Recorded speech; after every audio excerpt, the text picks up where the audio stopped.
ఆ ఏరియాలో కొనలకొండ. గత రాత్రి హోసన్నా మినిస్ట్రీస్ వాళ్ళు అక్కడ పిలిచారు. గత రాత్రి కొంతమంది విశ్వాసులు అందరూ గ్యాదర్ అయ్యి అక్కడ పిలిచారు. గత రాత్రి అక్కడ వాక్యం చెప్తున్నా. దేవుని స్తోత్రం. ఈ రాత్రి ఇక్కడ హల్లెలూయా, రేపు రాత్రి అక్కడ. దేవుని స్తోత్రం. విరామము లేని పరిచర్యను దేవుడు మన పరిచర్యకి ఇచ్చాడు. దేవుడు ఇచ్చినటువంటి కృపను బట్టి, శక్తిని బట్టి, బలమును బట్టి విరామము లేకుండా ఏదో ఒక ప్రాంతంలో దేవుడి పని చేస్తూ ఉన్నాం. దేవుని స్తోత్రం కలుగునుగాక. కొన్ని నిమిషాలు నా ప్రియమైన బిడ్డలారా, దేవుని యొక్క మాటలు నేర్చుకుందాం. మీరు శ్రద్ధగా వాక్యం మీద మనసు పెట్టాలి. శ్రద్ధగా వింటారా వినరా? వింటారా వినరా? గట్టిగా చెప్పాలి. వింటారా వినరా? వినేవాళ్ళు చేతులు ఎత్తండి, వినవాళ్ళు వెళ్ళిపోండి. వినేవాళ్ళు చేతులు ఎత్తండి, వినవాళ్ళు వినాలి. మంచిది. ఇక సమయం కొంచెంగా ఉన్నది కాబట్టి దేవుడి యొక్క వాక్యంలోనికి వెళదాం. హెబ్రీయులకు రాసిన ఆ పత్రిక 4వ అధ్యాయం 11వ వాక్యాన్ని చదువుకుందాం. కాబట్టి అవిధేయత వలన వారు పడిపోయినట్లుగా మనలో ఎవడు పడిపోకుండా ఆ విశ్రాంతిలోనికి ప్రవేశించుటకు జాగ్రత్త పడుదుము. అలా చెప్పండి. నా ప్రియమైన బిడ్డలారా, ఈ వాక్యములో ఈ రాత్రి కొన్ని హెచ్చరిక వాక్యాలు, సంఘానికి హెచ్చరిక వాక్యాలు చెప్పాలని నేను ప్రభు చేత ప్రేరేపించబడి ఇక్కడికి వచ్చాను. ఇవి మన ఆత్మీయ జీవితానికి చాలా ప్రాముఖ్యమైనవి. ఆత్మీయ జీవితానికి కలగబోయే ప్రమాదం నుండి కాపాడే మాటలు. దేవుని స్తోత్రం. రోడ్డు బాగానే ఉంది కదా, ఎలా అంటే అలా అడ్డదిడ్డలకు వెళ్ళొచ్చులే అనుకుంటారు చాలా మంది. కానీ తెలియకుండానే కొన్ని రూల్స్ తప్పినప్పుడు యాక్సిడెంట్లు అవుతాయి.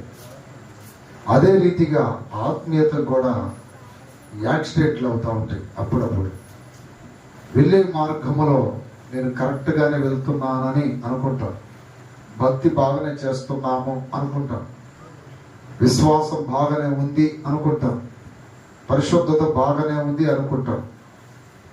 కానీ సాతాను యొక్క మోసాన్ని మనం గ్రహించలేక పడి గాయపరచబడి ఓ విషాదకరమైన, దుఃఖకరమైన మార్గంలోకి వెళ్ళినప్పుడు అయ్యో ఈ మార్గంలోకి నేను రాకుండా ఉండవలసినదే అని బాధపడతాం. ఆత్మీయ జీవితాన్ని కూడా అంతే. కొన్ని తెలుసుకోవలసిన హెచ్చరికలు ఉంటాయి, కానీ అన్నీ తెలుసని భ్రమపడకూడదు. దేవుని స్తోత్రం. జీవిత కాలం అంతా మనం దేవుని యొక్క వాక్యానికి విద్యార్థులమే. జీవిత కాలం మనం విద్యార్థులమే, నేర్చుకుంటూనే ఉండాలి. నాకు తెలుసు అన్నీ అనుకున్నవాడు బుద్ధిహీనుడని వాక్యం సెలవిస్తుంది. ఇక్కడ ప్రియ దేవుని బిడ్డలారా, సంఘానికి ఈ హెబ్రీయులకు రాసిన పత్రికను రాసిన దైవజనుడు ఒక హెచ్చరిక చేస్తున్నాడు. ఏమనంటే, కాబట్టి అవిధేయత వలన వారు పడిపోయినట్లుగా మనలో ఎవడు పడిపోకుండా ఆ విశ్రాంతిలో ప్రవేశించుటకు పడిపోకుండా ఆ విశ్రాంతిలో ప్రవేశించుటకు జాగ్రత్త పడుదుము అన్నాడు. చెప్పండి ఏదంట? జాగ్రత్త పడుదుము. ఎవరో విశ్రాంతిలో ప్రవేశించాలని ప్రయాణం చేశారు, కానీ ఆ ప్రయాణంలో వాళ్ళు ఏమైపోయారు? పడిపోయారని వాక్యం చెప్తుంది. మనము కూడా నా ప్రియమైన బిడ్డలారా, ఈ భూమి నుండి దివికి ప్రయాణం చేస్తున్నాం. ఈ ప్రయాణ మార్గంలో మనం నిలబడతామా, పడిపోతామా? మన గమ్యము, మన గురి, మన దర్శనం ఏంటంటే పరలోక రాజ్యం చేరుట. అవునా కదా? అవునా కదా? సైలెంట్గా అవుతున్నాడు. దేవుని స్తోత్రం కలుగును గాక. అవునా కాదా? ఎంతమంది చేతులు అంటారు? అవునా కాదా? పరలోకం కాదా? పరలోకం కాదా? పరలోకమే కదా. పరలోకానికి మరొక పేరు ఏంటంటే విశ్రాంతి స్థలం. ఏ స్థలం? రెస్ట్ ప్లేస్ అన్నమాట. ఇప్పుడు అక్కడికి వెళ్ళటానికి చాలా మంది ప్రయత్నం చేశారు. కొంతమంది పడిపోయారు. దేనికి పడిపోయారంటే వారి అవిధేయత వలన అన్నాడు. దేని వలన చెప్పండి? అవిధేయత వలన. అవిధేయత అంటే అర్థం ఏంటి? ఒక మాట చెప్పినప్పుడు ఆ మాటకు లోబడకపోతే ఆ వ్యక్తిని ఏమంటారు? అవిధేయులు అంటారు. ప్రియ దేవుని బిడ్డలారా, మనం విధేయత కలిగి దేవుని యొక్క వాక్యానికి, ఉపదేశానికి లోబడినప్పుడు, ఉపదేశ క్రమంలో సాగిపోయినప్పుడు దేవుడు మనకి ఇచ్చిన జాగ్రత్తలు, హెచ్చరికలు, బోధలు సంపూర్ణముగా విని వాటి ప్రకారం నడిచినప్పుడు మనం విధేయత చూపినట్టు. అప్పుడు మనం పడిపోం, అప్పుడు మనం చెడిపోం, అప్పుడు మనం ఈ దర్శనాన్ని, ఈ పిలుపుని కోల్పోం. ఎప్పుడైతే అవిధేయత మనము కనపరుస్తామో మనం పడిపోయే ప్రమాదం ఉంది. అందుకని సంఘం అనే నా ప్రియమైన బిడ్డలారా, విశ్వాసుల సముదాయం ఆ విశ్రాంతి స్థలంలోనికి ప్రవేశించుట అనేది ఒక గొప్ప ఆవశ్యకత, అవసరత, చాలా ప్రాముఖ్యమైన ఉద్దేశమై ఉన్నది. అయితే ఆ గురి దర్శనాన్ని పోగొట్టడానికి సాతాను కొన్ని జాగ్రత్త లేని పనులు మనలో ప్రారంభిస్తాడు. కానీ మనకు పడిపోయేదాకా అర్థమో కాదు. దాని స్తోత్రం కలుగునగా. యెరూషలేములో ఉండవలసిన వాడు యెరికోకి వెళ్ళాడంట. ఏం పని వాడికి? యెరూషలేములో మందిరం ఉంది, సంఘం ఉంది, సహవాసం ఉంది, పరిశుద్ధులు ఉన్నారు. అప్రియదిని బిడ్డలారా, యేసు రక్తంతో కడగబడిన విశ్వాసులు, పరిశుద్ధులు, యేసు రక్తంతో కడగబడి పిలుపు పొందిన సేవకులనే పరిశుద్ధులు ఉన్నారు. కానీ ఆ స్థలాన్ని వదిలిపెట్టి ఎక్కడ బయలుదేరుతున్నాడు? ఎరుకోకి ఎందుకు వెళ్తున్నాడు వాడికి అర్థం కాల. నేను అంటాను, సాతానుడు వాడిని మోసం చేశాడేమో, సాతానుడు వాడిని మాయపుచ్చాడేమో, సాతానుడు కొన్ని ఆశలు, కొన్ని భ్రమలు కలుగు చేశాడేమో, సాతానుడు వాడి ఉన్న గురిని, దర్శనాన్ని కోల్పోయినట్టుగా వాడిని కిందగా లాగాడేమో. అప్పుడు బిడ్డలారు, కొన్ని సంవత్సరాల క్రిందట ఒక పాట ఉండేదండి, ఓ మనసా నా మనసా. దేవుని స్తోత్రం కలుగునగా.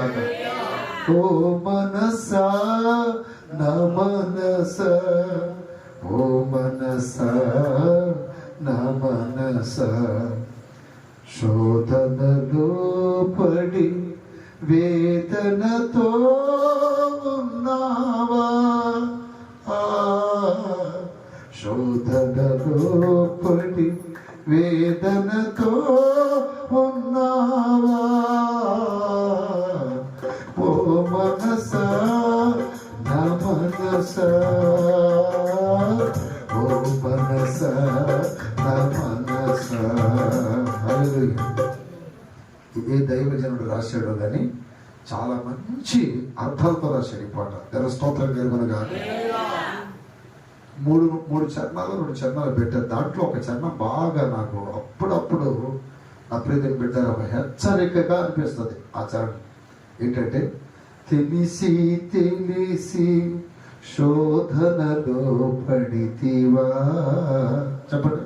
తెలిసి తెలిసి శోధనలో పడితివా. తర్వాత విరిగే విరిగే హృదయ పలకం ముక్కలు ముక్కలుగా కదలిపోయావా కడలి తరంగముల. కడలి తరంగం అంటే తెలుసా మీకు? సముద్ర పాలన. హల్లెలూయా. కదలిపోయావా కడలి తరంగముల, జరిగిపోయావా క్రీస్తుకు దూరంగా. జరిగి ఎక్కడ పోయారండి? హల్లెలూయా. ఓ మనసా నా మనసా, ఓ మనసా నా మనసా, ఓ మనసా, ఓ మనసా,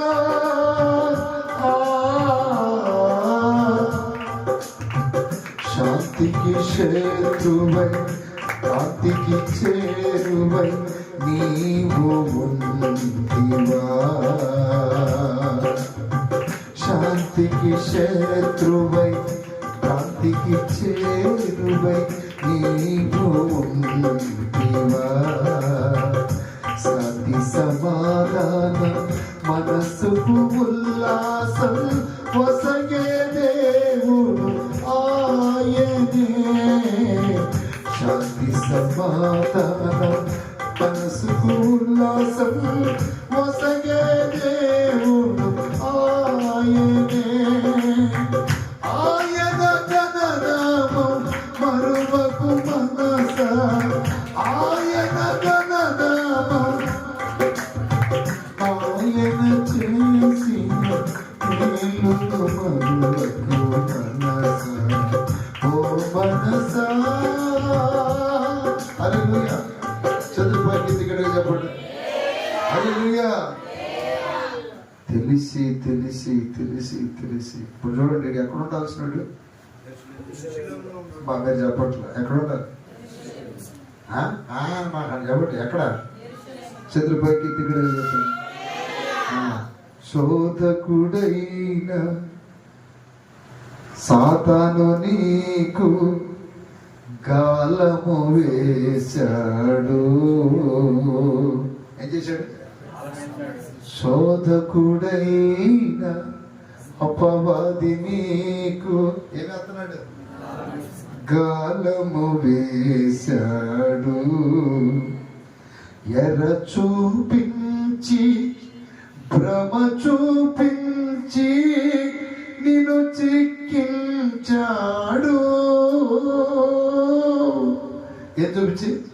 ఎర్ర చూపించి భ్రమ చూపించి నిన్ను చిక్కించాడు. చివరికి నిన్ను బానిస చేసి ఏం చేశాడు? విజయ గర్వముతో వాడు నవ్వుకున్నాడు. ఏం చేశాడు? వాడు నవ్వుకుంటాడు. చతురపైకి దిగడు కదా. ఇప్పుడు ఈ చర్మం అనేది కరెక్ట్ గా ఈ యెరూషలేములో ఉన్న వ్యక్తికి కరెక్ట్ గా తగిలిందండి. యెరూషలేము నుండి ఎక్కడ దిగజారేవాడు? శోధకుడైన అపవాది నీకు గాలము వేశాడు. ఈ రోజున క్రైస్తవులకి, దేవుని బిడ్డలకి ఏమి వేస్తున్నాడు? ఎర్ర చూపించి భ్రమ చూపించి నిన్ను చిక్కించాడు. చివరికి నిన్ను బానిస చేసి దేనికి? టీవీలకి, సీరియళ్ళకి, హల్లెలూయా, మందుకి, అబద్ధాలకి, దొంగతనాలకి, విచారాలకి, పాపానికి ఏం చేశాడు? బానిస చేసి నీ భక్తులను, నీ బిడ్డలనైనా ఎంత చిక్కించుకున్నాడని వాడి విజయ గర్వం. అంటే గెలిచిన తర్వాత అంత చూడండి గర్వం, నేను గెలిచానని ఆ గర్వంతో పక్క పక్క నవ్వుకున్నాడట. దేవ స్తోత్రం గెలుకునగా. అది తెలిసి సంసోను పట్టుకున్నప్పుడు అట్నే నవ్వుకొని ఉంటాడు. దేవ స్తోత్రం. ఈ రోజు నా ప్రియని పెట్టారు, సాతాను ఏం వేస్తున్నాడు? కాలాలు వేస్తున్నాడు. హల్లెలూయా. యెరూషలేములో ఉండవలసిన వాడు సంఘానికి, సన్నిధికి, సహవాసానికి దూరం అయిపోయి దొంగల చేతిలో చిక్కి గాయపరచబడి వస్త్రములు కోల్పోయి కొర్ర ప్రాణముతో, ఏ ప్రాణం చెప్పండి?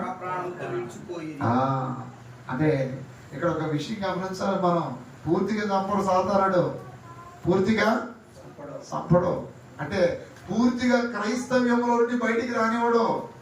క్రైస్తవులు కానీ చెప్పుకోండి, విశ్వాసులు కానీ చెప్పుకోండి, హల్లెలూయా, సాముకులు కానీ చెప్పుకోండి. అంటే అటు ఇటు కాకుండా ఉండేటట్టు చేస్తాడు. ఇటు సచ్చేది లేదు, ఇటు బ్రతికేది లేదు. మీరు ఎవరన్నా మేము క్రైస్తవులమండి, విశ్వాసులమండి, ఆ చావుకులమండి, సంఘ పెద్దలమండి, వీడు ఎవడంటే ఎముకిరికి తోలు మీద ఆధారపడి వేచింది అంట. దేవ స్తోత్రం. జాగ్రత్త కలిగి ఉండాలి. వారు పడిపోయారు, మీరు పడిపోకుండా జాగ్రత్తగా చూసుకోండి అంటున్నాడు. మన గమ్యం విశ్రాంతిస్తాను, మన గమ్యం పరలోక రాజ్యం. ఈరోజు నా ప్రియతను పెట్టారు, కొన్ని జాగ్రత్తలు మనకు కావాలి. అవి ఏంటన్నది ఒక్కొక్కటి చెప్పి నేను ముగిస్తాను. గట్టిగా చెప్పండి హల్లెలూయా. దేవుని యొక్క వాక్యంలో నుండి ఒక వాక్యం చదువుకుందాం. మొట్టమొదటిగా ప్రియతను పెట్టారు, పేతురు రాసిన మొదటి పత్రిక 2వ పత్రిక 3వ అధ్యాయం 14వ వాక్యం చదువుకుందాం. ఏ విషయాల్లో మనం జాగ్రత్త కలిగి ఉండాలో వాక్యం సెలవిస్తుంది. దేవుని స్తోత్రం కలుగునుగాక. చెప్పండి. ప్రియులారా, వీటి కొరకు మీరు కనిపెట్టువారు కనుక శాంతము గలవారై, చూసారా, శాంతము గలవారై ఆయన దృష్టికి నిష్కలంకులుగాను నిందారహితులుగాను కనబడినట్లు జాగ్రత్త పడండి. అంటే ఏ విషయంలో జాగ్రత్త కలిగి ఉండాలంటే మనం ఆయన దృష్టికి నిష్కలంకులుగాను నిందారహితులుగాను ఉన్నట్లు జాగ్రత్త పడాలి. 3 సార్లు గట్టిగా చెప్పండి హల్లెలూయా, హల్లెలూయా, హల్లెలూయా, హల్లెలూయా. అంటే మనము ఎవరి దృష్టికి నిందారహితంగా ఉండాలి? ఎవరి దృష్టికి నిష్కలంకులుగా ఉండాలి? దేవుని దృష్టికి. దేవుని స్తోత్రం కలుగునుగాక. ఏమైనా పాపం చేస్తున్నారా? ఏమైనా పాపం చేస్తున్నారా? పరిశుద్ధం, అమ్మో నేను అసలు ఆ పాపం జోలే బానండి, ఆ తప్పులు జోలే బానండి, ఆ పొరపాటు జోలే బానండి. దేవుని స్తోత్రం కలుగునుగాక. ఎవరు చెప్పారండి మా గురించి? ఎవరు చెప్పారండి మా గురించి? కంప్లైంట్ ఎవరు చేశారు? ఎవరు చెప్పకపోయినా పర్వాలా. దేవుని స్తోత్రం. నువ్వు ఎలా ఉన్నావు అన్నది దేవునికి కనపరుచుకో. దేవుని స్తోత్రం. అందుకే వాక్యం చెప్తుంది, దేవుని దృష్టికి మనం ఏమై ఉండాలి? నిష్కలంకులుగాను నిందారహితులుగాను కనబడినట్లు జాగ్రత్త పడు. రియల్ మొట్టమొదటిగా నిందారహితముగాను నిష్కలంకులుగా ఉన్నట్లు జాగ్రత్త పడాలి. నిష్కలంకులు అంటే ఏంటి? నిష్కలంకులు అంటే ఏంటి? కళంకము లేనివారు. హల్లెలూయా. ఇప్పుడు ఒక బిందులో నీళ్ళు ఉన్నాయి, కొన్ని చెత్తలు పడితే ఏమంటాం? దాంట్లో నలకలు పడ్డాయిరా అంటాం. ఏం పడ్డాయి? అవి తాగడానికి పనికొస్తాయా? బిందెడు ఉన్నా, చెంబుడున్నా, లేకపోతే పెద్ద డ్రమ్ముడున్నా చెత్తలు పడితే పనికి వస్తాయా? అలాగే కలంకము అనే ఈ లోపాలు ఉంటే క్రైస్తవులు దేవునికి పనికిరారు, విశ్వాసులు దేవునికి పనికిరారు.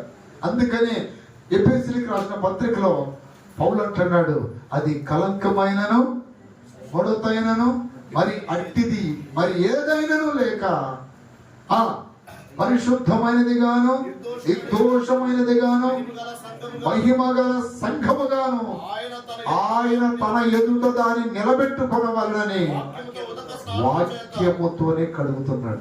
చూడండి, దేంతో కడుగుతాడు? శరీరాన్ని మనం మినరల్ వాటర్తో, లేకపోతే చెరువు వాటర్, కాలా వాటర్, నది వాటర్తో కడుక్కుంటున్నాం, అంటే స్నానం చేస్తున్నాం.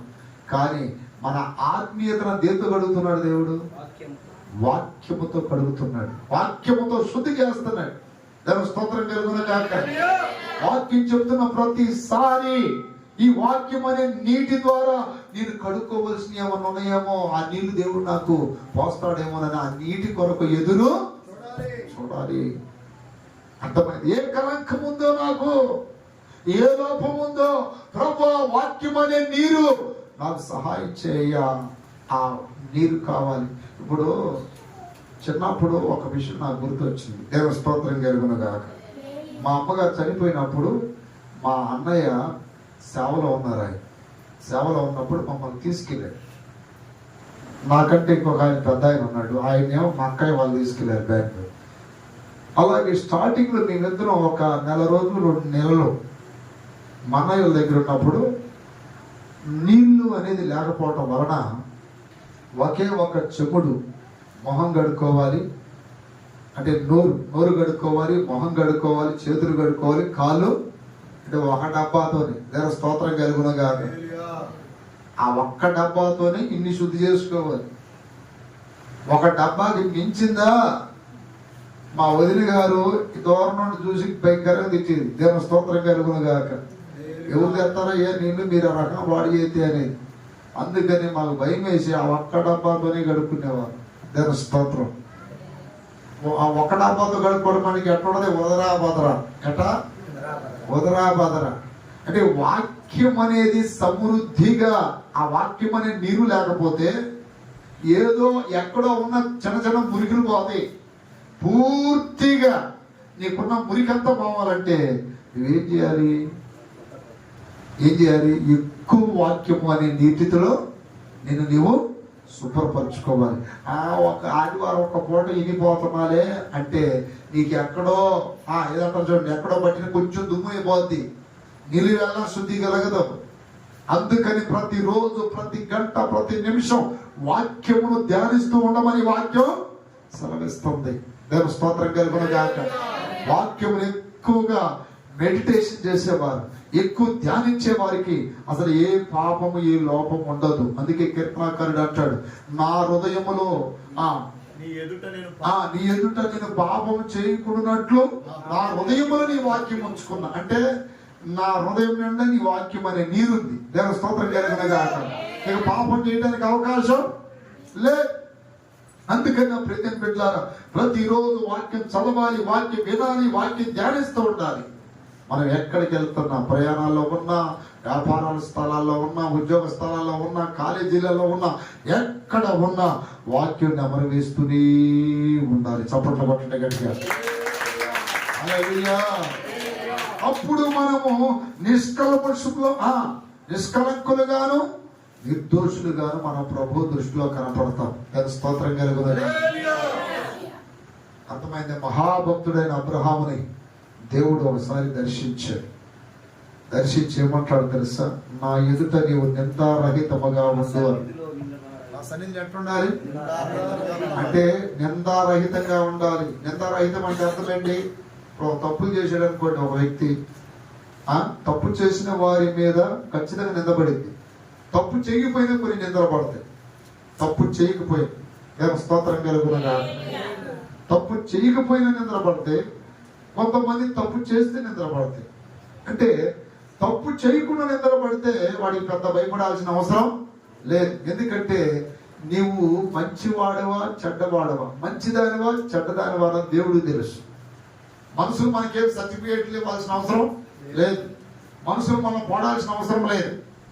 మనం దేవునికి కనపరుచుకున్నటకు జాగ్రత్త పడాలి.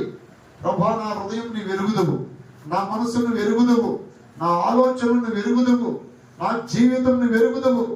ఈ లోకమనే ఈ పాప ప్రపంచంలో ఎన్నన్నా నాకే మాత్రం భయం లేదు. I don't care.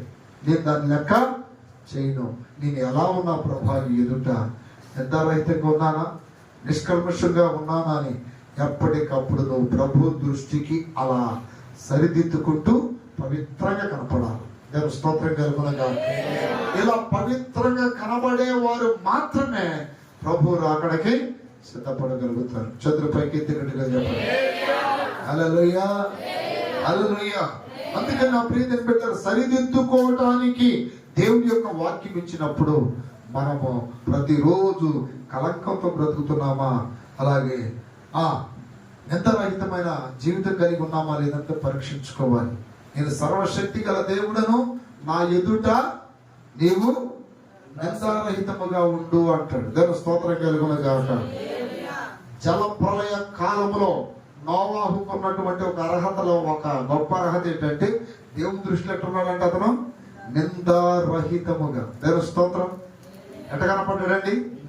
నిందారహితముగా. అంటే ఆ జనరేషన్ లో అనేక మంది ప్రజలు ఆలోచనలు, తలంపులు, హృదయం అన్ని చెడిపోయాయి అంట. వారి ఊహలు చెడిపోయాయి, మాటలు అన్ని చెడిపోతే అవన్నీ గమనించిన దేవుడు ఆ తరము వారిని నాశనం చేయాలనుకున్నాడు. ఆ తరము వారిని నశింపు చేయాలనుకున్నాడు. సొదొమ గొమొర్ర ప్రజలని అగ్నితో నశింపు చేయాలనుకుంటే వీరిని మాత్రం జలముతో నశింపు చేయాలనుకున్నాడు. నా ప్రియ దేవుని బిడ్డలారా, కొంతమంది దేవుని బిడ్డలని శ్రమలకు అప్పగిస్తాడు కావాలని. ఎందుకు అప్పగిస్తున్నాడు? వారు సరిదిద్దబడాలని, వారి లోపాలు సరిదిద్దుకోవాలి, వారి పాపాలు, వారికి ఉన్నటువంటి దేవునికి ఇష్టమైన దుష్టక్రియలు మానుకోవాలని శిక్షలకు అప్పగిస్తున్నాడు దేవుడే. ఒక్కొక్కసారి శిక్ష పడితే 2 నెలలు 3 నెలలు మంచంలో పడాల్సి వచ్చింది. అర్థమైంది. కొన్ని రోజులు రోగాలకి రోగాలతో అల్లాడిపోవాల్సి వస్తుంది. అయ్యా, నీకు దయ లేదా, జాలి లేదా, ప్రేమ లేదా అంటే ఎందుకు లేదు? ఉంది. దేవుని స్తోత్రం కలుగునుగాక.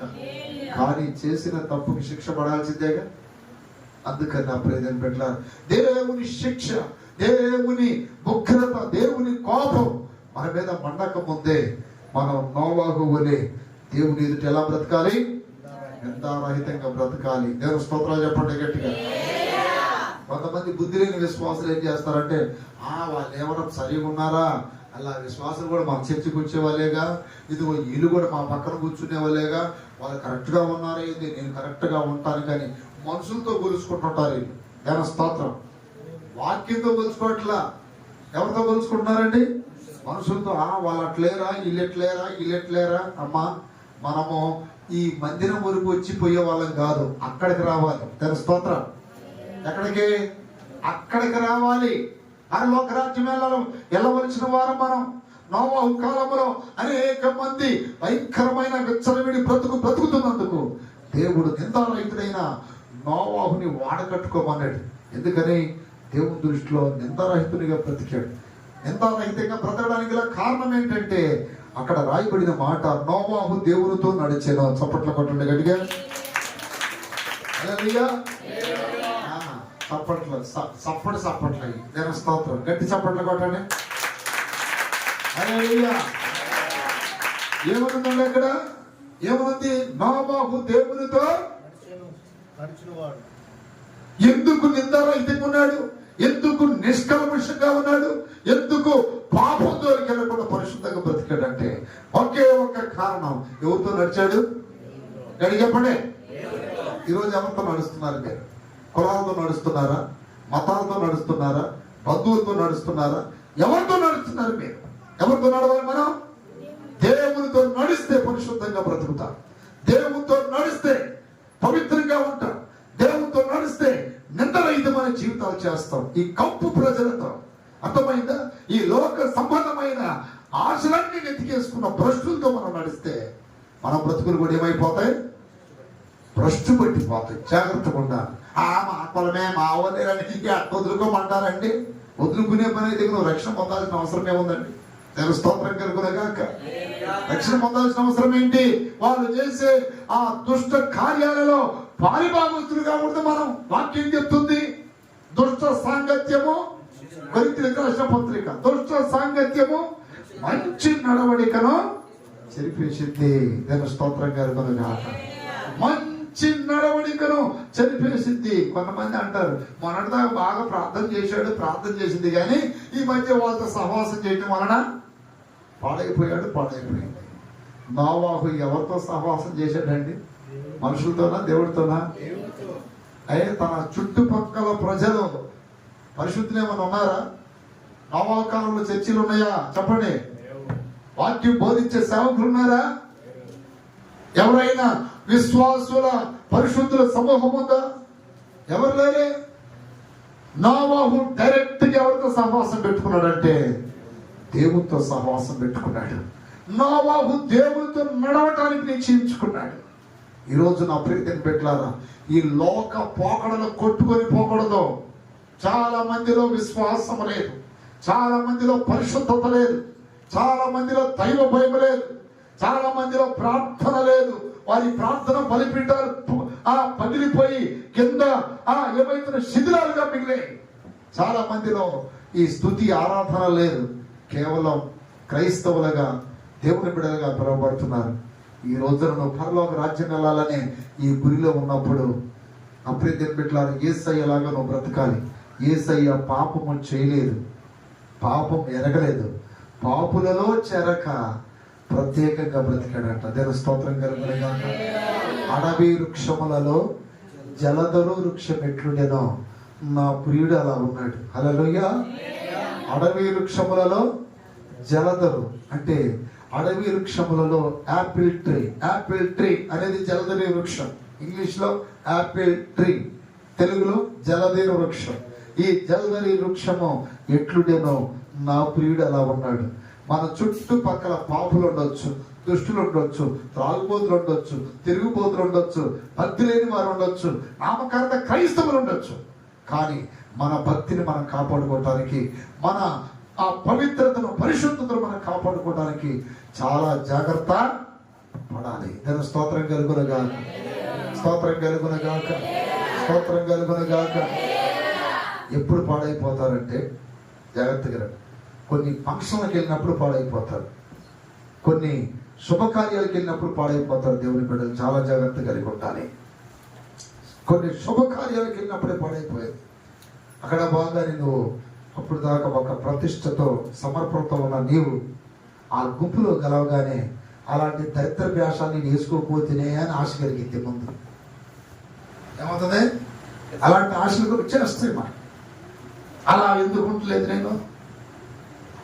అబ్బో వాళ్ళు ఏందబ్బా కిందకి మీదకి సింగారించుకున్నారు. వాళ్ళు లోకస్తులు, రేపు అగ్నిగుణంలో కాలిపోయేవాళ్ళు. వాళ్ళకి దైవ భయం లేదు, వాక్యం ఎరగదు, ఎరగని వారు. నువ్వు అక్కడికి వెళ్ళినప్పుడు ఎంత పవిత్రంగా ఉండాలి, ఎంత జాగ్రత్త కలిగి ఉండాలి. అబ్బో ఇక్కడ ఎవరు లేరు కదా, అటు ఇటు చూసి దేవుని స్తోత్రం అంటే. ఈ మధ్య ఒకడు రాతి షాప్ దగ్గరికి వచ్చి అటు ఇటు చూసి పక్కన అడిగి దూరాడు, రాతి షాపులో దూరాడు. దేవుని స్తోత్రం కనుక అటు ఇటు చూసాడంట, లోన దూరాడు. అదే సమయానికి పోలీసులు వచ్చారు, ఎరగొడతా ఉంటే పాస్టర్ గారి నెంబర్ ఇచ్చాడంట. దేవుని స్తోత్రం చెప్పండి. ఎవరి నెంబరు? పాస్టర్ గారి నెంబర్ ఇస్తే ఎస్ఐ ఫోన్ చేసి, హలో మీరు పాస్టర్ గారినా, వీడెవడో మీ నెంబర్ ఇచ్చాడండి. ఎవడండి వాడు? ఇక్కడ తాగుతా ఒక కేసులో దొరికాడు. వాడు మాకు సంబంధమే లేదని చెప్పాడంట. దాని స్తోత్రం కలిగి, మాకు సంబంధమే లేదు. సాతాను చూడండి మోసం చేస్తున్నాడు, సాతాను మోసం చేస్తున్నాడు. అప్పుడు దీన్ని పెట్టారు. ఇదిగో ఫలానా భక్తి కలిగిన సహవాసంలో ఉంటే, అప్పుడు దీన్ని పెట్టారు. ఆత్మీయ సహవాసంలో ఉంటే అక్కడ నీకు ఎన్ని కంప్లైంట్లు వచ్చినా సంఘం సహవాసం నీకు తోడుగా ఉంటుంది. దేవుడు తోడుగా ఉంటాడు. చదువు పైకి ఎత్తి గట్టిగా చెప్పండి. నువ్వు భ్రష్టులతో స్నేహాలు చేసినప్పుడు, భ్రష్టులతో స్నేహం చేసినప్పుడు కొన్నిసార్లు సేవకులు కూడా మనసు రాదు. స్తోత్రం. మధ్యన సహోదరుడు బైక్ పోయిందయ్యా ప్రార్థించాల దగ్గర నాకు ప్రార్థన చేయమన్నాడు. నిజంగా నేను చేయలేను, నిజంగా చెప్తాను. చదువు పైకి ఎత్తి గట్టిగా చెప్పండి. యథార్థంగా చెప్తాను, నేనైతే చేయలేను, కానీ దొరికింది అది. అది చెప్పండి, నిజం చెప్పాలి. ఎందుకని చేయలేదంటే మంచి పని కొరకు వెళ్ళి దొరికితే సంఘము సేవకులు ప్రార్థన చేస్తారు. నేను స్తోత్రం కలుగును గాక. చేస్తానని అన్నాను కానీ ప్రేరేపణ రాల ప్రార్థనలు కూర్చుంటే. దేవా స్తోత్రం. నా కాడ ప్రార్థన విన్నపాలు 2 రకాలుగా ఉంటాయి. ఒకటేమో ఒక మూట కడతా ప్రార్థన విన్నపాలన్నింటినీ. అయ్యా ఇది మూటలో నీ చిత్తానుసారంగా ఉపయోగపడే అన్నిటికీ ఏమి ఇవ్వాలి, జవాబు అంట. కొన్ని ప్రత్యేకమైన ప్రార్థనలు ఉంటాయి. వాటి కొరకు దేవా ఇదిగో ఇది నాయన ఈ అంశం కొరకు ప్రార్థన చేస్తుంది. వారి అవసరతలో ఉన్నారు, ఈ బాధలో ఉన్నారు, ఈ రోగంలో ఉన్నారు, ఈ ఇబ్బందుల్లో ఉన్నారు. దేవుని ఆత్మ ప్రేరేపించింది. దేవుని స్తోత్రం కలుగునగా. అర్థమైందా? దేవుని ఆత్మ ప్రేరేపించింది. అప్పుడు దీన్ని పెట్టారు. కొన్ని క్రైస్తవ్యంలో ఉన్నవారు లోపము కలిగిన వ్యక్తుల దగ్గరికి వెళ్ళి ఏదైనా సమస్యలు ఎదుర్కొంటే దైవజనుడు కూడా దేవుడు ప్రార్థన చేయొద్దనే చెప్తాడు. ఎందుకని? ఎన్నడూ దేవుడు ఆలకించడు. బైబిల్లో ఇర్మియా ప్రార్థన చేస్తే దేవుడు అన్నాడు, నీవు వారి కొరకు ప్రార్థన చెయ్యొద్దు అన్నాడు. ఎక్కడుందా మాట చదవండి ఒకసారి. బైబిల్లో ప్రార్థన చేయమని చెప్పిన దేవుడే ఒక సందర్భంలో వారి కొరకు నువ్వేం చేయకూడదు, ప్రార్థన చెయ్యొద్దు అన్నాడు. ఎందుకు చేయొద్దు అన్నాడు? ఆ క్రియలు ఆయనకి నచ్చలేదు. మేము స్తోత్రం కలుగును గాక. ఆ శాస్త్రాలు ఆయనకి నచ్చలేదు. 7:16 ఇర్మియా గ్రంథం 7:16. ఈ రోజున ప్రియలారా మీరు కొన్ని ఫంక్షన్లకి, సమర్థలకి, పెళ్లిళ్ళకి, కొన్ని ఏరియాలకు వెళ్తున్నప్పుడు జాగ్రత్తగా ఉండాలని మాటలు చెప్తున్నా. చదువు పైకి ఎత్తినట్టుగా చెప్పండి. ఎక్కడ ఉన్న భక్తితో ఉండండి, పరిశుద్ధంగా ఉండండి. నువ్వు దేవుని బిడ్డవని వారు గ్రహించాలి, నువ్వు దేవుని బిడ్డవని వారు తెలుసుకోవాలి, నువ్వు దేవుని బిడ్డవని వారు గుర్తుపట్టాలి. నిన్ను బట్టి వాళ్ళు మార్పు చెందాలి, నిన్ను బట్టి నువ్వు ప్రత్యేకంగా ఉన్నావని వాళ్ళు నిన్ను గమనిస్తే దేవుడికి మహిమ వస్తుంది. దేవుని స్తోత్రం కలుగునగా. లేకపోతే ఈ అమ్మాయి లేకపోతే ఈ అబ్బాయి లేకపోతే ఈ సహోదరుడు చర్చిలో ఉన్నప్పుడు పౌరం లాగుంటాడు కానీ తెల్లా పొల్లగా బయటకు వచ్చి కాకిలాగా ఉన్నాడు ఏంది అనుకుంటారు. ఎట్టున్నాడు? కాకి. చర్చిలోనేమో పావురం, బయటకు వెళ్తే ఇది కాకేనే, వీడి కాకేనే. అబ్బో అక్కడైనా పావురం లాగుండేది. ఇక్కడ ఎంత కనపడుతున్నాడు? కాకి. కాకులు దేవుని రాజ్యం ఉందా? దేవుని స్తోత్రం. అక్కడ చర్చిలో గొరిలాగున్నాడు, గొరిలాగుంది. ఏడకొస్తే అంటున్నారు పందిలాగా బొమ్మలో పడ్డ పందిలాగా. ఏంటా వేషాలు, ఏంటా డ్రెస్సులు, ఏంటా విధానం, ఏంటా ప్రవర్తన. అందుకని జాగ్రత్తగా ఉండాలా. నిందారహితముగాను నిష్కలక్కులుగాను ఉండాలి. నోవాహు చుట్టుపక్కల చెడగొట్టే ప్రజలు రకరకాలుగా ఉన్నా తాను ఎవరితో నడిచాడు చెప్పండి, చెప్పాలి, దేవునితో నడిచాడు. I walk with Jesus. Hallelujah. I walk with Jesus. I walk with God. Hallelujah. I walk with church of God. దేవుని సంఘంతో నడుస్తున్నా, దేవునితో నడుస్తున్నా, దేవుని బిడ్డలతో నడుస్తున్నా. I walk children of God. దేవుని పిల్లలతో నడుస్తున్నాను. దేవుని స్తోత్రం కలుగునే. హల్లెలూయా. వాక్యం చదవండి. ఏమంటున్నాడు అక్కడ? ఈ ప్రజల నిమిత్తం నీవు మర్రపెట్టొద్దు, చేయకము. అదిగో చూడండి, వారు మొర్ర పెట్టినా నేను వినను. 14వ వాక్యమేనా? దాని స్తోత్రం. చూడండి, కొన్ని సందర్భాలలో మనము దేవునికి ఎంత మొర్ర పెట్టిన దేవుని కార్యాలు చేయడు. అందుకని మనం చాలా జాగ్రత్త కలిగి ఉండాలి. ఎక్కడ పోయినా నిష్కలంకులుగాను నిర్దోషులుగా. ఇంకొక వాక్యం చదవండి. దాని స్తోత్రం కలుగును గాక. చంద్రపైకి దిగడుగా చెప్పండి. పేతురు రాసిన 2వ పత్రిక, నా ప్రియమైన బిడ్డలారా, 2వ పత్రిక 3వ అధ్యాయం 12వ వాక్యం. దేవుని దినపు రాకడ కొరకు కనిపెట్టుచు దానిని ఆశతో ఆపేక్షించుచు మీరు పరిశుద్ధమైన ప్రవర్తనతోను భక్తితోను ఎంతో జాగ్రత్తగా ఉండాలి. బైబిల్ చదవగలిగిన సహోదరులారా, సహోదరులారా, వాక్యాన్ని గమనించండి. మీరు పొందిన రక్షణ చాలా గొప్పది. ఆ రక్షణ మిమ్మల్ని పరలోకం చేరుస్తుంది. ఆ రక్షణ మిమ్మల్ని నరకం నుండి కాపాడుతుంది. ఆ రక్షణ మిమ్మల్ని రేపు రెప్పపాటులో ప్రభువుని ఎదుర్కొనేటట్టు చేస్తుంది. అందుకే వాక్యం చెప్తుంది, ఎంత గొప్ప రక్షణను మనం ఏం చేసుకోకూడదు, నిర్లక్ష్యం. Don't neglectation in your life. Don't neglectation to the salvation. దేవుని రక్షణకి ఉన్న విలువను గ్రహించి దాన్ని మనం ఏం చేయకూడదంటే నిర్లక్ష్యం చేయకూడదు. నెగ్లెక్ట్ చేస్తా ఉంటారు అని. స్తోత్రం కలుగును గాక. ఒక అమ్మాయికి పెళ్లి చేయబోయే ముందు ఒక నెలకో 2 నెలలకు పెళ్లి అవ్వబోతున్నప్పుడు ఎంత చక్కగా తయారు చేస్తారు. ఎందుకని, అమ్మా నేను ఒక 5 చేతిలో పెట్టబోతున్నావు, అయ్యా నువ్వు ఒక అమ్మాయిని చేసుకో. అబ్బాయిని కూడా అంతే, అరే నువ్వు పలానా రోజు ఒక అమ్మాయిని చేసుకోబోతున్నావు, ఇప్పుడు నుండి శుభ్రంగా తయారవయ్యా, పరిశుద్ధంగా ఉండు, చాలా అందంగా కనపడు అంటారా లేదా? ప్రభు రాకడలో కూడా మనం కూడా ఏం కావాలో చెప్పండి, చెప్పండి చెప్పండి, సిద్ధపడుతూ ఉండాలి. వాక్యం అనే ఉదకము చేత కడగబడి, ఉపదేశం అనే అలంకారముతో శుద్ధి చేయబడి దేవునికి అందంగా కనపడాలి. ఇది ఆత్మీయ అలంకారం, ఇది ఆత్మీయ సౌందర్యం. అంతరంగాన్ని దేవుడు గమనిస్తాడు. ఒక్కొక్కరు హృదయాన్ని గమనించినప్పుడు మున్సిపాలిటీ కుప్పలాగా, డంపింగ్ యార్డ్ లాగా, మురికాలలా కనపడితే అలాంటి వాళ్ళు దేవుడు ఇష్టపడతాడా? చెప్పండి. ఎవరైనా పొరపాటు మీ పక్కన బాంబేసి తిప్పుతుంటారు, మీరు ఎక్కడ బాంబేస్తుంటారా? దేవుని స్తోత్రం కలుగును గాక. అంటే దుర్వాసన ఎవరు భరించరు, దేవుడు కూడా దుర్వాసన భరించడు. అందుకనే వాక్యం చెప్తుంది, మీరు పరిమళ వాసనగా ఉండునట్లు అంటాడు. ఏ వాసన? ఎఫెసీ 5:1 చదవండి. ఎఫెసీ 5:1 దేవుని యొక్క వాక్యం చెప్తుంది, ప్రియ దేవుని బిడ్డలారా, మీరు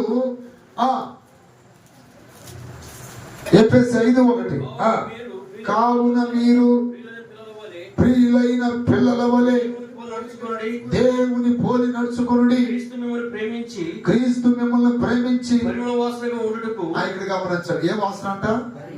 కప్పు కొడితే దేవుడు చేసుకుంటాడా? కప్పు కొడితే ఇష్టపడతాడా?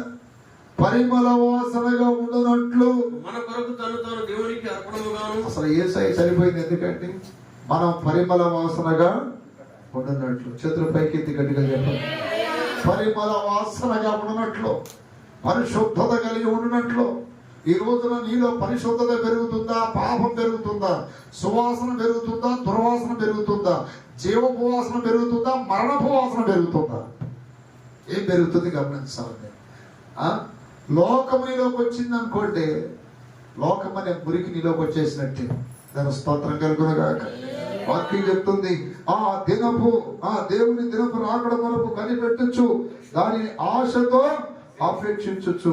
మీరు పరిశుద్ధమైన ప్రవర్తనతోను, ఏ ప్రవర్తనతో చెప్పండి, భక్తితోను ఎంతో జాగ్రత్త గలవారై ఉండవలెను. దైవజనులు దావీదయ్య గారు సందర్భంలో ఆయన నేను కలిసి రూమ్ లో కూర్చున్నప్పుడు మాట్లాడుతున్నాడు. ఆయన, అయ్యా ఈరోజు ఒక ఆమెకి పాము గుట్టింది, నేనే బాప్తిస్మం ఇచ్చాను అన్నాడు. పాము గుట్టి చచ్చిపోయింది. ఎక్కడ అన్నాడు. ఎక్కడ అయ్యారు అంటే బందర్ దగ్గర, మచిలీపట్నం దగ్గర, మా బందర్ ఆ ఏరియా అని చెప్పాడు. ఈ భూస్థాపన చేయడానికి వెళ్ళాను అన్నాడు. దాని స్తోత్రం కలుగునుగాక. ఎందుకు గడిచింది అయ్యారు, అసలు దేవుని బిడ్డల్ని కరవటం ఏంటి పాములు అన్నాను. నేను అదే బాధపడి ప్రార్థన చేసి నేను అక్కడికి ఆడ బాగానికి చేతులకి కాళ్ళకి ఆ వేషాలు చూస్తే దేవుడు శిక్షగా అప్పగించాడేమని నాకు బాధ కలిగింది అన్నాడు. కాళ్ళకి చేతులకి అన్ని రాళ్ళ కంటే ఘోరంగా పెట్టిందంట. స్తోత్రం. నాతో మాట్లాడతాను ఏమన్నాడు తెలుసా, ఒక అన్ని రాళ్ళు కూడా అట్లా పెట్టదు, అట్లాంటి వేషాలు వేసుకొని చచ్చిపోయిందమ్మా. దేవుడే దేనికి అప్పగించాడు, మరణానికి అప్పగించాడు. ఈరోజు నాకు చాలా జాగ్రత్తగా కలిసాల విశ్వాసం నేను నాకు హెచ్చరిక చేశాడు ఆయన చచ్చిపోతున్నాను. స్తోత్రం. ఎందుకంటే ఎప్పటికప్పుడు గమనిస్తూ ఉండాలి. ఎప్పుడో ఒకసారి మనం వాళ్ళకి వెళితే కుదరదు. ఎప్పటికప్పుడు గమనిస్తూ ఉంటే వారి ఆత్మలని మన ప్రభు అక్కడికే సిద్ధపరచగలుగుతాము. చేతులు పైకి గట్టిగా చెప్పండి. నిజంగా నా ప్రియమైన బిడ్డలారా, మన సంఘాలలో దైవ సేవకులు ఎంత దగ్గరగా ఉంటారండి, ఎంత దగ్గరగా ఉంటారు. ఎక్కడో హైదరాబాద్ నుండి టీవీలో మాట్లాడట్లేదుగా, ఎక్కడో ఉండి యూట్యూబ్లలో మాట్లాడట్లేదు కదా. అసలు సంఘం అంటే ఏంటి? తల్లిదండ్రులు బిడ్డల కలయిక లాంటిది సంఘం అంటే. ఎప్పుడు సంఘానికి దేవుని బిడ్డలకు అందుబాటులో ఉండే దైవజనులే బైబిల్ ప్రకారం నిజమైనటువంటి నిజమైన ఆత్మ సంబంధమైన దైవజనులు. ఎక్కడో ఉండి నీతి పలుకులు పలికేవాళ్ళు అప్పుడే దేని పెట్టారు. దైవ చిత్తానుసారమైన సేవ కాదు, సేవకులు కాదు. తల్లిదండ్రులు పిల్లలకంట దగ్గరగా ఉంటారు, సంఘానికి సేవకులు దగ్గరగా ఉండి ఏం చేస్తున్నారా పిల్లలు, ఎట్లా బ్రతుకుతున్నారా అని గమనిస్తూ ఉండేవాడే తండ్రి. చదువు పైకి గట్టిగా చెప్పండి. హల్లెలూయా. కొంతమందికి ఇది కూడా బాధ అనిపిస్తుంది. ఎప్పుడు పాస్టర్ గారు మన దగ్గర ఏమంటుంటాడు, ఇటు కూడా అయ్యిందని. కాయటానికి అమ్మ వచ్చింది. విశ్వాసం ఏం చేయడానికి? కాయటానికి అప్పగించబడ్డ గొర్రెల్ని కాయటానికి వచ్చాడు. నేను స్తోత్రం కలుగున గాక. సంఘములో ఆయన మాట చెప్పినప్పుడు నాకు బాధ కలిగిందండి. అయ్యా అట్ట కూడా అప్పగిస్తాడా? నేను అదే బాధపడ్డాను. అయ్యా బంగారం అవటం ఏంది విశ్వాసకి అని. ఎట్లా అదిగా నేను ఇచ్చాను బాప్తిస్మం, ఎట్లా జరిగింది ఏంటి? అయ్యా మీరేనా ఇచ్చింది? నేనే ఇచ్చాను. పొయ్యాలక కిందక మీదకి మొత్తం అసలు అన్ని రోజుల కంటే ఘోరంగా ఉంది. ఇది పరిస్థితి. అంటే ఇట్లాంటి శరీర క్రియలతో ఉన్న వారు పరిశుద్ధులు అవుతారా? చెప్పండి.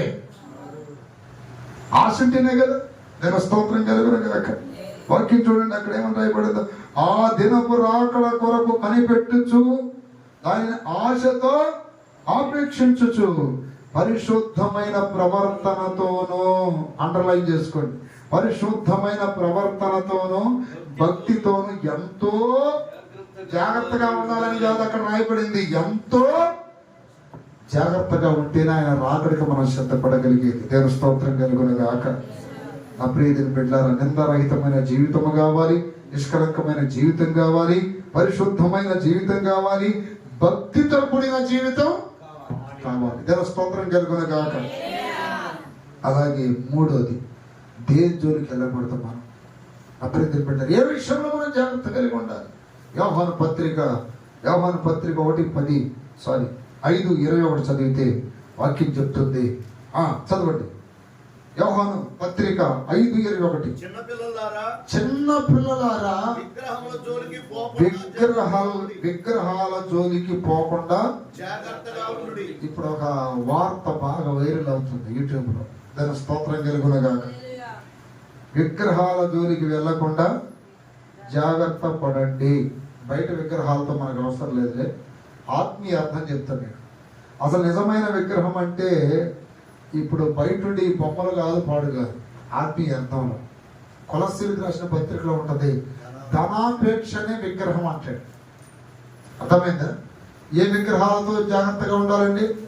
ధనాపేక్షని విగ్రహాలతో చాలా జాగ్రత్త కలిగి ఉండాలి. ప్రియ దేవుని బిడ్డగా, ధనాపేక్షని విగ్రహం, ధనాపేక్షని విగ్రహాలు ఉన్నాయంట. అంటే డబ్బుని ప్రేమించినట్టు దేవుని ప్రేమించలేకపోతున్నాం, డబ్బుని ప్రేమించినట్టు దైవ సన్నిధిని ప్రేమించలేకపోతున్నాం, డబ్బుని ప్రేమించినట్టు దేవుని యొక్క వాక్యాన్ని ప్రేమించలేకపోతున్నాం. ఒకవేళ అలాంటి మనసే నీకుంటే నీ హృదయంలో ఏముంది చెప్పండి? విగ్రహ చదవండి అయ్యా, వాక్యం చదవరా మీరు. కొలస్సీలకు రాసిన పత్రిక 3వ అధ్యాయం 5వ వాక్యం. కావున భూమి మీదనున్న మీ అవయవములను అనగా జారత్వమును, అపవిత్రతను, కామతరతను, దురాశలను, చూడండి, విగ్రహారాధనైన ధనాపేక్ష, విగ్రహారాధనైన ధనాపేక్ష అంటే ధనాపేక్ష దేనికి పోల్చబడింది? విగ్రహారాధనకి పోల్చబడింది. అర్థమైందా? అమ్మో వీరి విగ్రహారాధకులు వాళ్ళు వీళ్ళని కొంతమంది అంటారు, కానీ అసలు బుద్ధి లేని వాళ్ళు మన దాంట్లోనే ఉంటారు, క్రైస్తవులను. దేవుని స్తోత్రం. డబ్బు పిచ్చితో ఆదివారాలు కూడా మందిరానికి ఎగ్గొట్టి వాళ్ళు ఉన్నారు. అట్లాంటి వాళ్ళందరూ హల్లు చెప్పండి ఒకసారి. దేవుని స్తోత్రం. ఆదివారాలు కూడా ఎగ్గొడతారు. ఏంటంటే డబ్బయ్యా, అమ్మో ఈ రోజే వ్యాపారం పెడితే బాగా లప్పలు వస్తాయి అయ్యా, కొప్పలు వస్తాయి. దేవుని స్తోత్రం. అంటే దేన్ని ప్రేమిస్తున్నాడు? దేవుణ్ణా డబ్బునా? 6 దినాలు కష్టపడి 7వ దినాలు సన్నిధిలో అవ్వడం అంటున్నాడు దేవుడు. 7వ రోజు మంది కాదండి, అది దేవుడిది. దాన్ని పరిశుద్ధపరచాడంట దేవుడు. దేవుడు స్తోత్రం కలుగునగాక. బైబిల్ ప్రకారం 7వ రోజు శనివారం. అటైతే అన్నయ్య శనివారం పెడదాం ఆరాధన, శనివారం పెట్టాల్సిందే ఖచ్చితంగా, ఉపవాస ప్రార్థన. ఆదివారం ఎందుకన్నయ్య అంటే యేసు ప్రభువారు మరణించి తిరిగి చేశాడు, పునరుద్ధాన దినం. అది ప్రాముఖ్యమే, ఇది ప్రాముఖ్యం. అందుకనే మన సంఘాలన్నింటిలో శని ఆదివారాలకు ప్రాముఖ్యతనిస్తారు. శనివారం ఉపవాసం అండి, రాత్రి పరిశుద్ధాత్మ కూటంలో కనిపెట్టి ఈ పరిశుద్ధమైన మనసుతో, హృదయంతో ఉదయకాలం వెళ్ళి ఆరాధన చేస్తారు. దేవుని స్తోత్రం కలుగునగాక. కొంతమంది శుక్రవారమే పెడతారు, కానీ అది బైబిల్కి యాక్సెప్ట్ కాదు. అసలు కాదు, బైబిల్కి అసలు యాక్సెప్ట్ కాదు శుక్రవారం. దేవుని స్తోత్రం చెప్పండి గట్టిగా. శనివారం ఆదివారాన్ని యాక్సెప్ట్ చేస్తుంది బైబిల్. ఎందుకంటే శనివారం విశ్రాంతి దినం, ఆదివారం పునరుద్ధారణ దినం. చెప్పండి, శనివారం విశ్రాంతి దినం, ఆదివారం పునరుద్ధాన దినం. 2 దినాలకి ప్రాముఖ్యత ఉంది.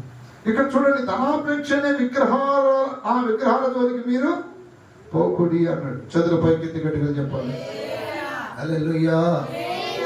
దేవుని ప్రజలారా చాలా జాగ్రత్త కలిగి ఉండాలి. ఎందుకంటే ఆ రాజ్యం కోల్పోతాం, ఆ రాజ్యాన్ని కోల్పోయే ప్రమాదం ఉంది. వాడి జోలి వెళ్ళకుండా చాలా జాగ్రత్త కలిగి ఉండాలి మనం. దేవుని స్తోత్రం. ఇప్పుడు లోక సంబంధంగా కొంచెం ఈ విగ్రహారాధన గురించి ఆలోచిస్తే, అన్యుల కార్యాలు మనం చేయకూడదు. అన్యుల్ని వాళ్ళ పనులు వాళ్ళు చేసుకునేవాడి, తప్పే ఉంది. వాళ్ళ ఆచారాలు, వాళ్ళ సిద్ధాంతాలు వాళ్ళవి. మన క్రైస్తవులకు ఉండే సిద్ధాంతాలు క్రైస్తవులే. ఎవరి సిద్ధాంతం వారిదే, ఎవరి ఆచారాలు వాళ్ళే. అర్థమైంది? వాళ్ళని మనం విమర్శించకూడదు. వాళ్ళకి ఏదో తెలిసింది వాళ్ళు చేస్తున్నారు, మనకు తెలిసింది మనం చేస్తున్నాం. కానీ రెండింటిని తీసుకొచ్చి పెట్టకూడదు. మీకు అర్థమైందా?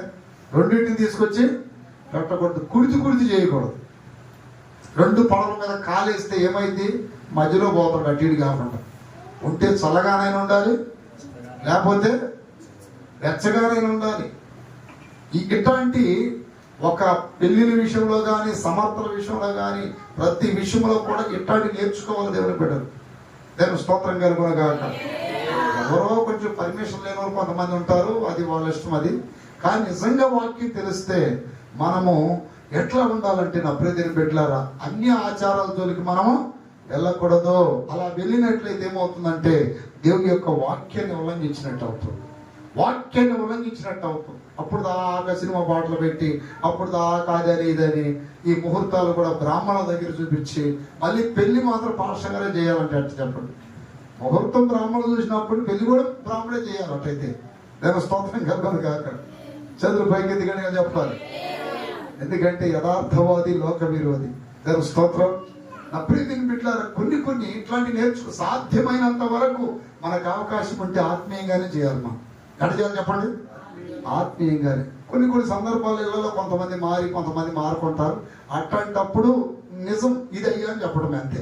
నేను స్తోత్రం కలుగును గాక. అప్పుడు ఎందుకంటే పరిపూర్ణమైన స్వాతంత్రం, స్వేచ్ఛ మాకు లేదని. స్వేచ్ఛ ఉండి కూడా మనం అలా చేస్తే మళ్ళీ దోషం అవుతాం. నేను స్తోత్రం కలుగును గాక. పరిపూర్ణమైన స్వేచ్ఛ మీకు వచ్చును గాక. తొందరలో వచ్చును గాక. ఎందుకనంటే నా ప్రియమైన బిడ్డ, దైవికమైన జ్ఞానంలో మనం ఎదుగుతున్నప్పుడు, ఎందుకనంటే ప్రభువుకి కొంచెం దగ్గరవుతూ ఉండాలి. రాను ప్రభు యొక్క పోలిక రూపం మార్చబడాలి. ఎవరి ద్వారా ఎట్లాంటివి జరుగుతున్నాయో వాళ్ళ మార్పు కొరకు కూడా మన ఉపవాసాలుండి ప్రార్థన చేయాలి. లోకంలో కొన్ని చేసే అన్ని సరదాగా, ఆనందంగా, సంతోషంగా అనిపిస్తే కానీ అవి దేవుడు అంగీకరించడు. ఎందుకనంటే ఇప్పుడు వేసుకునే టాబ్లెట్లు చేదుగానే ఉంటాయి, కానీ ఆ చేదైనవి మనిషిని బాగు చేస్తున్నాయి. కానీ తినే తీపిగా ఉంటాయి, షుగర్లు వచ్చి పోతున్నారు. దాని స్తోత్రం. తినే తీపి ఏమవుతుంది? షుగర్లు వస్తున్నాయి. కానీ చేదు ఏం చేస్తుంది? దాన్ని ఇరువుడు కలుగు చేస్తుంది. కొన్ని దైవికమైన మాటలు మనకి బాధ కలుగు చేసినా అది వాస్తవం. ఎందుకంటే వాక్యం చెప్తుంది, అన్యజనుల ఆచారములు వ్యర్థములు. ఇర్మియా గ్రంథం 10వ అధ్యాయం 2వ వాక్యం చదివితే, అన్యజనుల ఆచారములు వ్యర్థములే. ఎందుకంటే దేవుడు చెప్తున్నాడు, విగ్రహాల జోలికి మీరు పోకుడి, పొయ్యేవాళ్ళను పోనివ్వండి, దయచేసి వెళ్ళిపోవచ్చు, ఇబ్బంది లేదు. కానీ రక్షణ పొందిన మనము దేవుని బిడ్డలో చాలా జాగ్రత్త కలిగి ఉండాలి. అక్కడ పొయ్యిలో ఉన్న మనం విమర్శ చేయకూడదు. ఎందుకంటే వాళ్ళు లోకంలో ఉన్నారు కాబట్టి. రక్షించబడ్డ మనము చాలా జాగ్రత్త ప్రార్థన చేసుకోవాలి. అయ్యా, ఇదిగో పరిశుద్ధమైనటువంటి విధానంలో ఏ కార్యమైన మా జీవితాల్లో జరగాలి. ఎంతమంది కోరుకుంటారని చెప్పండి, యథార్థంగా చెప్పండి, భయపడమాకండి. మీ చేతులు ఆయన చూస్తున్నాడు, ఆమె అంటాడు. మీరు కోరుకున్నట్టే మీకు జరిగింది. అలా చెప్పాలి గట్టిగా. హల్లెలూయా. వాక్యం ఎరిగిన మనము కొంచెం సల్లిడవకుండా గట్టి పట్టి ప్రార్థన చేస్తే దేవుడే కార్యము జరిగిస్తాడు. హల్లెలూయా.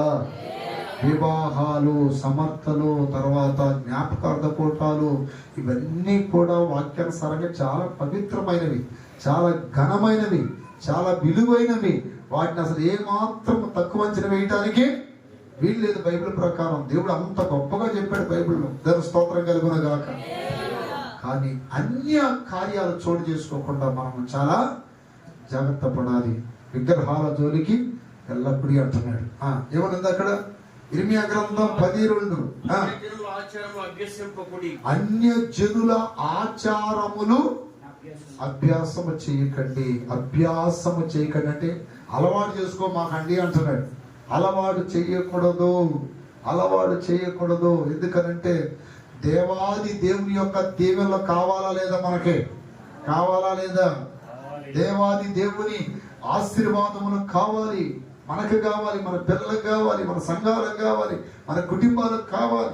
దేవుని స్తోత్రం కలుగును గాక.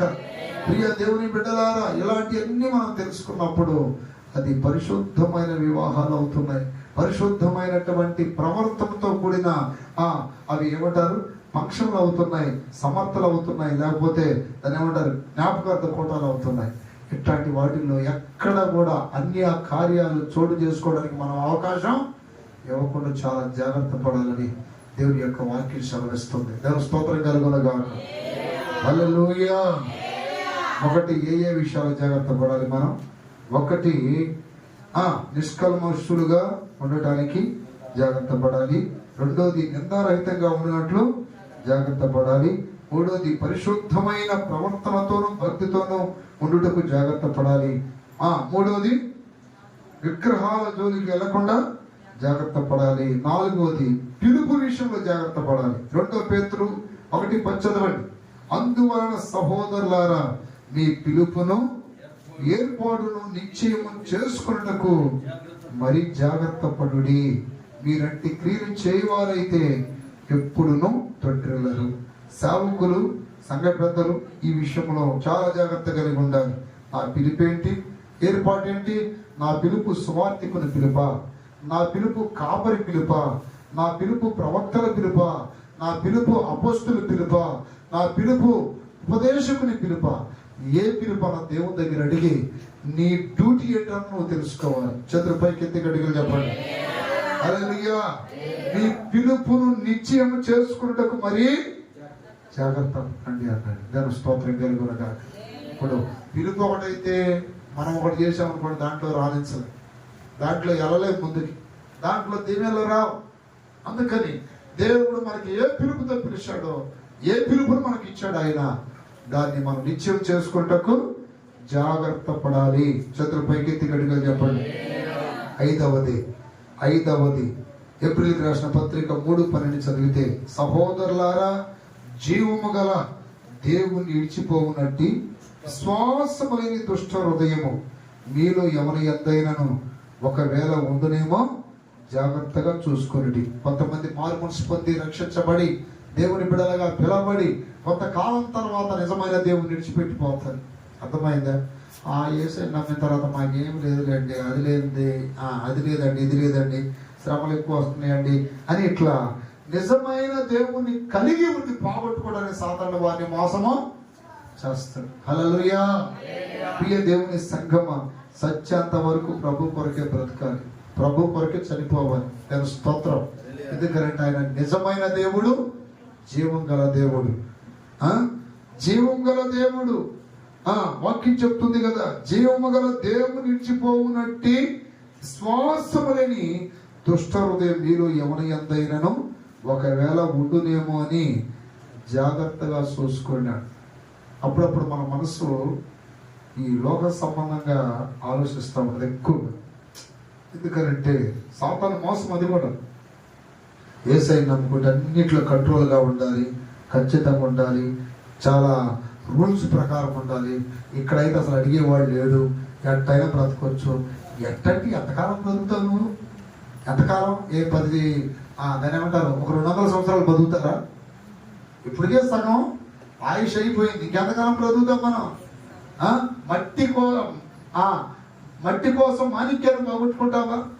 విలువైన రాజ్యమును కోల్పోతావా ఈ లోక పాపం కొరకు, ఈ శరీరేచ్ఛల కొరకు, తుచ్చమైన అభిలాషల కొరకు? ఒక ప్రతిష్టత బ్రతకాలి. దాని స్తోత్రం కలుగున గాక. ఇది తినను, ఇది ధరించను, ఇది వాడను. ఒక ప్రతిష్టతో దేవుని బిడ్డలు బ్రతకాలి. ఒక ప్రతిష్టతో దీన్ని ఎప్పుడు ముట్టుకోను, కంతే దగ్గర వెళ్ళకూడదు. ఇది నేను ధరించను, అదొక ప్రతిష్ట. దేవుని స్తోత్రం. దేవుని బిడ్డలు ఒక ప్రతిష్టగా బ్రతికితేనే ఆ జీవము గల దేవుని ఎదుట పరిశుద్ధంగా బ్రతకగలిగేది. దేవుని స్తోత్రం కలుగునగా. లేకపోతే సాతానుడు మనల్ని జీవము లేని వాటి వైపు నడిపిస్తాడు. జీవము లేని వాటి వైపు, ఈ లోకంలో ఉన్న సృష్టి కార్యాలను ఆరాధించేటట్టు చేస్తాడు. అందుకని నా ప్రియమైన బిడ్డలారా, జీవం గల దేవుని ఇచ్చిపోయేటట్టుగా మన హృదయాలు ఒకవేళ ఆలోచిస్తున్నాయేమో, అలాంటి విషయాలు మనం చాలా జాగ్రత్త కలిగి ఉండాలి. దాని స్తోత్రం కలుగునగాక. ఒక్క మాట చదవండి, ముగిస్తున్నాను. కొలస్సీలకు రాసిన పత్రిక 2:8 చదివితే చెప్పురిగా, జీవము గల దేవుడా నీ సర్వ జీవుల జీవ ప్రదాత, చలనములేని చేతి బొమ్మలను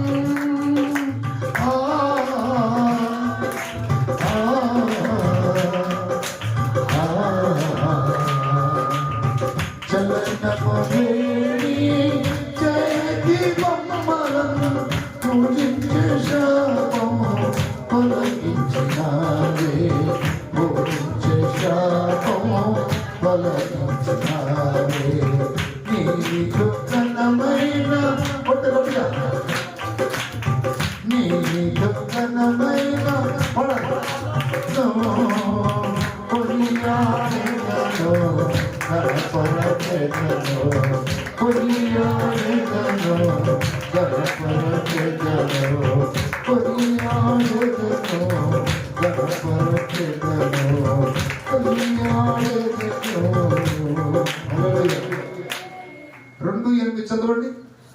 ఆయనను అనుసరింపక,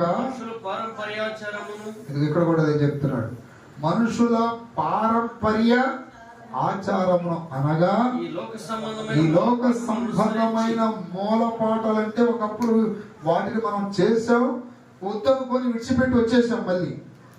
మళ్ళీ వాటి వైపు మనం తిరగకుండా జాగ్రత్త పడాలంటాడు ఇక్కడ. ఆయనను అనుసరింపక మనుషుల పారంపర్యాచారమును అనగా ఈ లోక సంబంధమైన మూలపాఠమును అనుసరించి మోసకరమైన నిరర్ధక తత్వజ్ఞానము చేత చెరపట్టుకొని పోవువాడు ఎవడైనా ఉండునేమో అని జాగ్రత్త పడండి. చూడండి, ఇక్కడ కూడా చూడండి, అదే మాట్లాడారు. చెరపట్టుకొని అంటే ఏంటి అర్థం? ఒక బాక్స్ లో వేసుకొని జైల్లో తీసుకెళ్ళటం. దాని స్తోత్రం కలుగులుగా. ఆ మధ్య ఒక ఆడ మనిషిని దుబాయ్ తీసుకెళ్లారు బంధించి. ఇప్పుడు అక్కడ పోయిన తర్వాత ఆ దుష్టులు ఏం చెబితే చేయాలి, లేదా కొడతారు కదా, ఏం చెబితే చేయాల్సింది. చెరపట్టుకొని పోయారు. అయ్యా మీకు దండం పెడతా, నేను అట్లాంటి తప్పుడు పనులు చేసేదాన్ని కదా అంటే, నిన్ను 12 లక్షలకి కొనుక్కున్నా మేము. హల్లెలూయా. నువ్వేం చెబితే సాతానుడు కూడా కొంతమందిని బంధిస్తాడు. అలాంటి ప్రజలని మన దగ్గరికి పంపిస్తాడంట. ఎందుకని మనం ఈడ్చుకొని పోవడానికి.